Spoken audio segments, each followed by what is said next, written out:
네, 연말연시를 맞은 전 세계 지금 오미크론 변이 바이러스 꽁꽁 얼어붙었습니다. 세계 절반 가까운 나라에서 오미크론 변이 바이러스가 보고됐고요.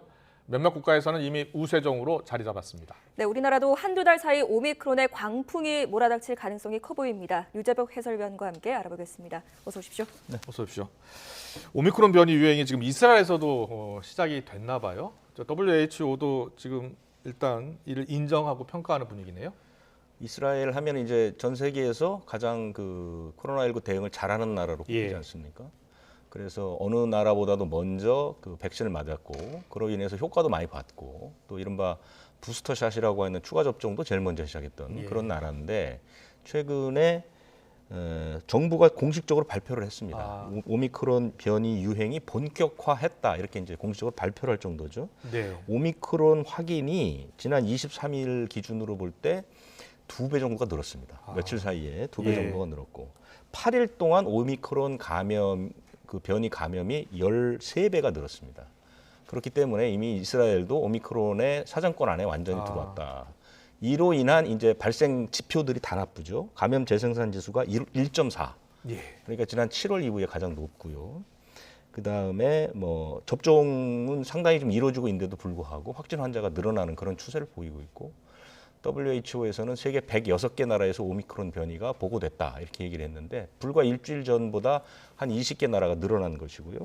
그다음에 뭐 다른 나라들은 더 말할 것도 없습니다. 미국은 2주 전보다 65%가 늘었고, 영국은 지난주보다 48%가 늘었습니다. 7일 동안 영국에서 확진된 환자가 70만 명이 넘을 정도로 지금 세계의 많은 나라들, 특히 이제 백신 접종이 꽤 이루어지는 나라를 중심으로 해서 오미크론이 우세종으로 자리를 잡고 있습니다.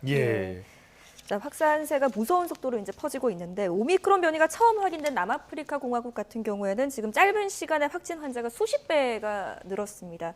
급속하게 커지는 확산세가 이제 멈추고 이미 정점을 지났다라는 입장도 나오고 있는데요. 어떤 이유 때문인가요? 이 부분도 사실은 이제 오미크론의 정체가 제대로 나오지 않았기 때문에 이 좀 사실상 평가가 참 어려운 부분인데요. 그러니까 남아공에서 처음으로 이제 오미크론이 확인된 게 지난달 한 24일, 불과 한 달 정도밖에 되지 않았는데, 한 달 동안 거의 200배 가까이 확진 환자가 늘었죠. 그랬는데 갑자기 지난 22일에 오미크론, 남아프리카 공화국에서 오미크론 변이는 정점을 지났다, 이렇게 이제 연구원이 발표를 했단 말입니다. 그리고 보면 전체적인 지표를 보면 확진 환자가 크게 줄고 있죠. 지난 13일에 12일에 4만 명 정도가 나왔는데요. 18일에는 8천 명까지 떨어졌습니다. 갑자기 뚝 떨어졌어요. 4분의 1 이하로 떨어졌네요. 그렇습니다. 갑자기 뚝 떨어져서, 그러면 이게 오미크론이 끝난 게 아니냐, 이런 얘기가 나오는데, 이게 델타의 그 시작부터 정점을 지나는 기간보다 거의 뭐 3분의 1도 안 되는 시점에서 떨어졌단 말이죠.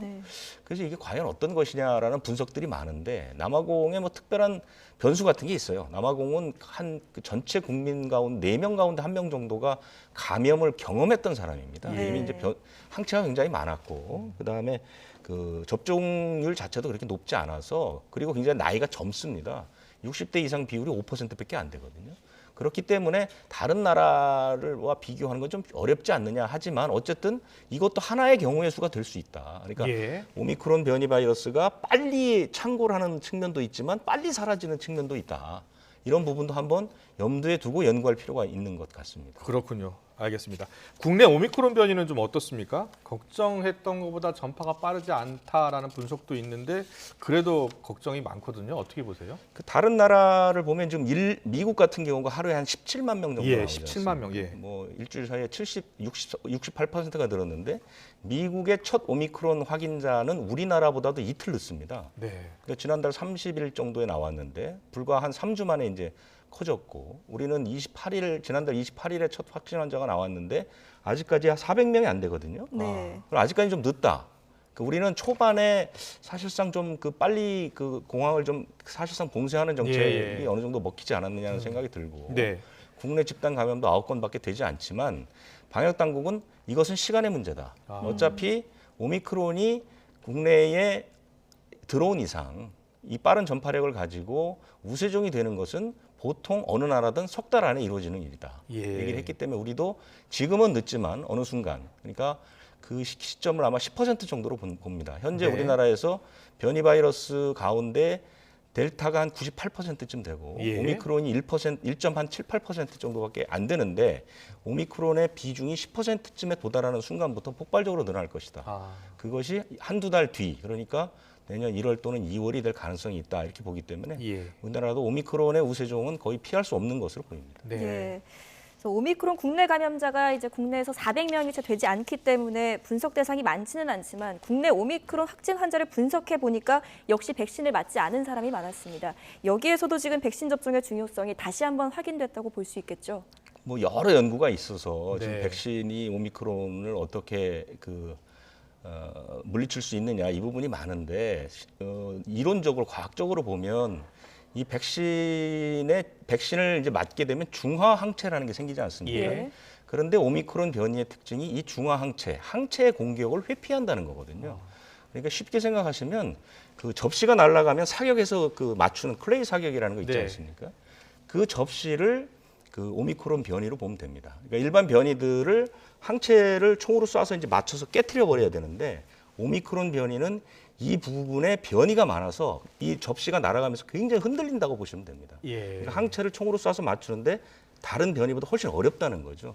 이런 회피하는 능력이 크다는 것인데 어쨌든 지금까지 연구 결과를 보면 전체적인 연구는 추가 접종까지 하게 되면 어느 정도 오미크론의 변이를 좀 회피할 수 있다라는 연구 결과가 비교적 많은 편이거든요. 네. 최근에는 그렇지 않다는 연구 결과도 나왔는데 그렇죠. 예. 우리나라도 지금 이거는 뭐 대상이 80명밖에 되지 않으니까 많지는 않지만 이 사람들도 조사를 해보니까 백신을 안 맞은 사람들이 48명 그리고 백신을 맞은 사람은 25명밖에 되지 않는다. 그럼 네.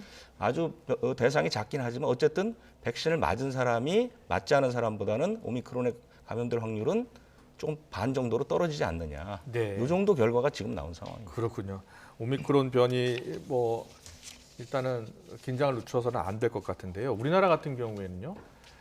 지금 위중증 환자들이 계속 1000명대에 나오고 있지 않습니까? 네네. 그래서 먹는 치료약이 지금 나왔고 이 치료약을 빨리 수입해서 먹으면 위중증 환자를 좀 줄일 수 있지 않을까 이런 기대를 갖게 하는데 어떻습니까? 그거는 충분히 기대를 가질 만하죠. 예, 왜냐하면 예, 예. 이 먹는 치료제라는 게 경증이나 무증상인 분들이 중증으로 가는 걸 막아주는 겁니다. 예. 그러니까 이 치료제를 먹는다고 해서 코로나19에 감염되지 않는 게 아니라 아, 감염돼서 중증으로 가는 몸속에서 바이러스가 자기 복제하는 그 과정을 막아주는 역할을 하는 거거든요. 예. 그렇기 때문에 이 먹는 치료제는 백신과 함께 예. 이 코로나19 상황 전체 판을 뒤집을 수 있는 그런 작용을 할 것이라는 기대가 많은 거죠. 네, 그런데 그것이 이제 현재 여러 회사에서 준비를 했지만 미국의 승인을 받은 게 2개입니다. 화이자사에서 만든 것과 예.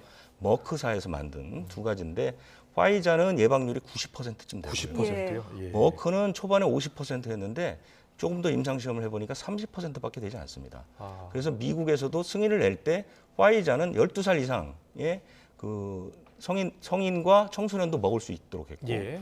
머크는 18세 미만은 못 먹겠습니다. 왜냐하면 예. 어린아이에게 뭐 이상한 좀 그 부작용이 나올 가능성이 예, 있고 예. 그다음 특히 임신부들은 굉장히 위험하기 때문에 예. 머크사의 치료제는 먹지 않도록 이렇게 이제 승인해 왔거든요. 2개가 지금 그 전 세계적으로 아마 이제 그 먹는 치료제를 이제 선도할 것 같은데 미국에서도 아주 조심스럽게 화이자 쪽에 무게를 두는 그렇군요. 그런 것이고 일부 학자들은 우리나라에 있는 전문가들도 우리가 지금 2개를 놓고 심사를 하고 있거든요. 네. 아마 이번 주엔 결과가 나올 텐데요. 아, 화이자 쪽을 먼저 해야 되는 것이 아니냐 이런 얘기도 좀 나오고 있습니다. 그렇군요. 그러면 우리나라 이제 수입이 만약에 되면요. 언제 수입되고 어떤 사람들이 가장 먼저 처방을 받아야 될 것 같습니까? 이 화이자는 그 승인이 나는 순간에 방역 당국이 일제히 발표를 하겠습니다. 네. 물량과 도입 시기를. 그렇기 예, 때문에 예. 이제 염두에 지금은 어렵지만 승인되면 바로 들어올 테니까 내년 네. 1월부터는 내년 놓을 거고요. 1월부터요? 예. 첫 번째 대상자는 재택 치료자입니다. 예. 그리고 중증이나 이런 사람들도 일부 사용할 수가 있습니다. 네, 알겠습니다. 이 치료약 빨리 좀 수입이 되고 또 이렇게 위중증 환자들도 빨리 줄어들었으면 좋겠습니다. 지금까지 유재복 해설위원과 함께 알아봤습니다. 잘 들었습니다.